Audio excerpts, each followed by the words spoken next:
다시 관자놀이로 돌아가서 얘기해보자면 많은 분들이 눈 근처라서 그러면 뭐 위험하지 않을까요? 그냥 근처에 있을 뿐이지 구조물이 연결돼 있다거나 그런 거 전혀 없고요. 예, 전혀 상관없어요. 그때 그거 있었는데 그 개그맨 중에 가슴에 필러 넣었다가 터졌다고 한 사람 있었잖아요. 근데 저는 이게 필러를 하는 사람으로서 저 사실 가슴 필러도 하거든요.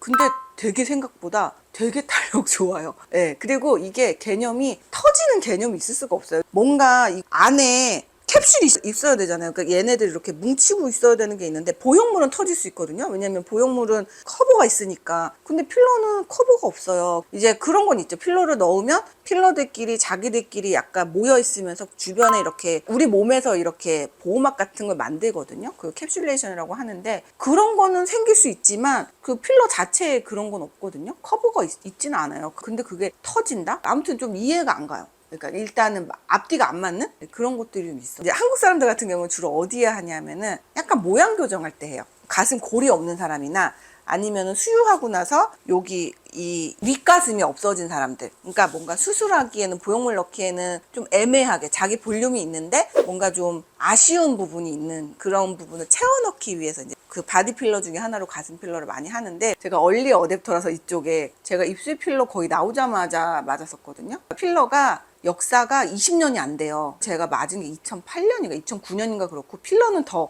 그거보다 한 1, 2년 후에 그랬거든요. 그러니까 20년이 좀 안 될 거예요. 근데 그때 필러가 처음에 나왔을 때는 약간 불안정한 상태였어요. 그래서 막 안 녹는 필러 종류도 있었고, 그리고 중국에서도 필러를 만들었던 시절이 있었거든요. 근데 그때 안 녹으면서 이물질 역할을 하는 그런 제품들이 몇 개 있었거든요. 그러니까 걔네들은 조직 사이사이로 뭔가 이렇게 자연스럽게 스며들지 못하고 따로 노는 애들이 있었어요. 근데 그게 처음에 필러 초창기 시절, 그러니까 처음에 여러 가지 필러가 나오면서 이것저것 이렇게 시험하던 그런 시절이 있었는데, 그래서 거기에 사람들이 너무 꽂힌 거야. 너무 그 초반에 와 이거 하면 큰일 나겠는데? 그래서 그게 20년이 지난 이후에 진짜 엄청나게 발전을 했는데 많이 변했고, 이제는 그런 제품들은 퇴출됐고 하는데 거기에 매몰되어 있는 것 같다는 생각이 들거든요. 아무튼 그래서 그 초반에 이제 그 필러가 발전하던 그 시기에 막 진짜 다양한 시도를 했을 때 그때 생겼던 문제들이 너무 확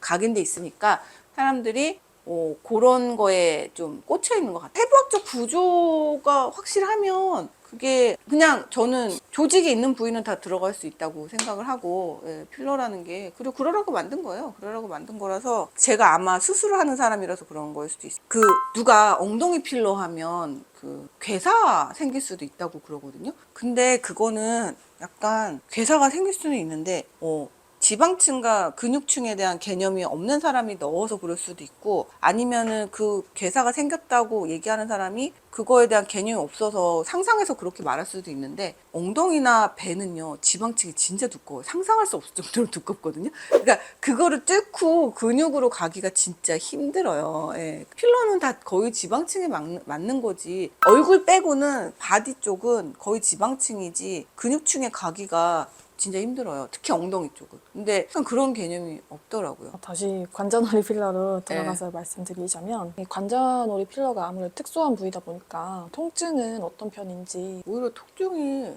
적어요. 근데 이제 사람들이 그런 거 있는 것 같아요.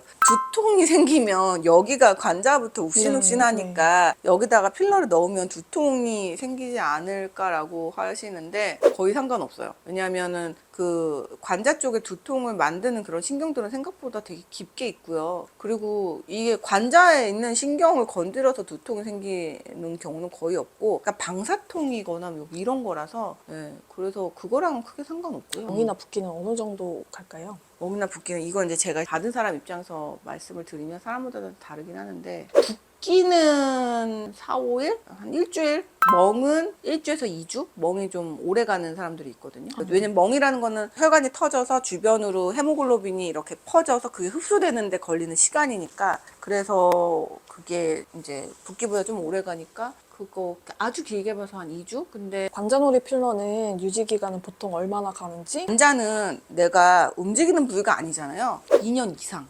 그리고 서서히 흡수돼요. 얘는 움푹 패인데다가 필러를 약간 이렇게 빈대떡처럼 이렇게 넓게 이렇게 해가지고 공간을 채워놓은 거기 때문에 2년 이상 가요. 2년 이상 가고 제가 이제 이마랑 관자에 필러를 맞은 케이스인데 이게 나이가 드니까 이렇게 눈썹 위부터 꺼지기 시작해요. 여기 볼륨이 빨리 꺼져요. 왜냐면 눈썹 많이 움직여서 그런 것 같아요. 그래서 여기가 이렇게 꺼지니까 되게 인상이 좀 이렇게 안 좋아 보이더라고요. 그래서 이마랑 연결해서 이렇게 관자를 맞았는데 1년 지났거든요. 근데 아직도 전혀 모르겠어요. 그러니까 더 넣어야겠다, 아쉽다 이런 느낌 전혀 없고 2년 이상 가고 혹시라도 2년 지나서 좀 아쉽다라는 생각이 들면 조금 더 넣으면 돼요. 그러니까 내가 예를 들어서 4cc를 넣었었다. 그러면 진짜 뭐 1cc? 제일 많이 패였던 부위가 빨리 꺼지거든요. 공간이 넓었으니까. 그 부분만 조금 채워 넣으면 되기 때문에 진짜 그냥 조금씩만 더 채워 넣으면 되는 그런 수준이라고 생각하시면 돼요.